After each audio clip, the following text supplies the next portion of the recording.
যে অনন্তকাল থেকে বাংলাদেশ সৃষ্টি অপর থেকে সাব রেজিস্ট্রি অফিস হলো সবচেয়ে একটা দুর্নীতির জায়গা।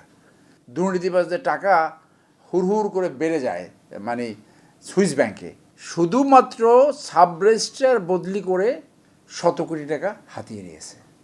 অক্টোবর 2024 থেকে এপ্রিল 2025 পর্যন্ত এই সময়ে দেখা গেছে শুধুমাত্র সাব রেজিস্ট্রার বদলি করে। আরও অনেক দুর্নীতির অভিযোগ কিন্তু রয়েছে, কিন্তু আমি শুধু এই অভিযোগটা এনেছি কারণ এটা একটা পত্রিকায় লিড নিউজ হয়েছে। শুধুমাত্র সাব রেজিস্ট্রার বদলি করে 100 কোটি টাকা হাতিয়ে নিয়েছে, এইটা হলো মূল অভিযোগ। এই 8 মাসে 282 জন সাব রেজিস্ট্রার সে বদলি করছে, যাদের ভিতরে অনেকে 3-4 মাসে 2-3 বার বদলি করেছে, এমনকি 3 দিনের মাথায়ও পুনঃ বদলি হয়েছে। সাব রেজিস্ট্রার ক্ষেত্রে আপনারা জানেন 3টে ক্যাটাগরি রয়েছে, ABC। বড় সাব রেজিস্ট্রার অফিস, জেলা, উপজেলা, এরকম মহানগর। উনি দেখা গেল কোনো নিয়মনীতি তোয়াক্কা করেনি।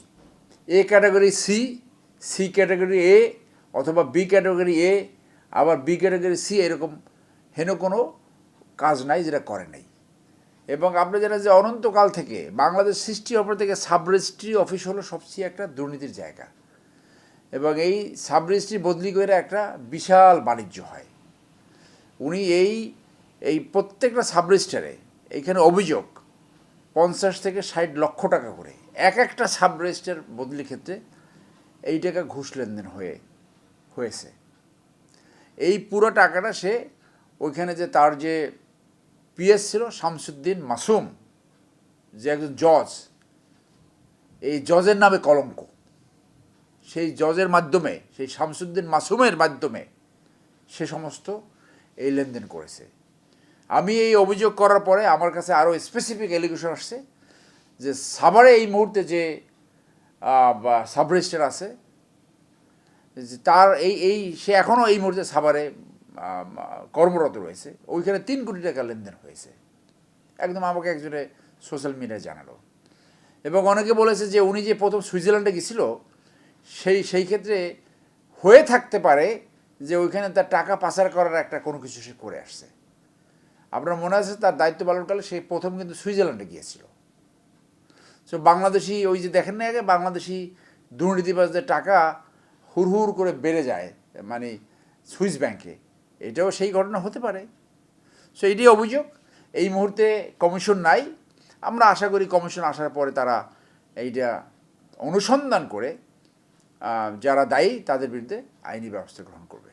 সংবিধানের আর্টিকেল 21 অনুযায়ী প্রত্যেকটা নাগরিকের দায়িত্ব দেশের সম্পদ রক্ষার্থে দুর্নীতি এগুলোর বিরুদ্ধে ব্যবস্থা নেওয়া।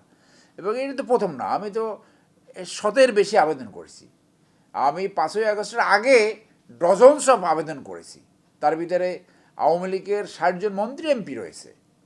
এই পুলিশের যে পলাতক বেনজির, বিমান বাহিনী প্রধান এই লেফটেন্যান্ট জেনারেল মুজিব যে পালায় আছে, তারপরে চিটাগংয়ের ভূমিমন্ত্রী যার 600 বেশি বিদেশে বাড়ি রয়েছে, সাইফুজ্জামান চৌধুরী, সবার বিরুদ্ধে আমি ব্যক্তিগতভাবে আমাদের এই চেম্বার থেকে আমরা আবেদন করেছি। এবং সবগুলোই এখন তদন্তাধীন রয়েছে, অনুসন্ধানাধীন রয়েছে।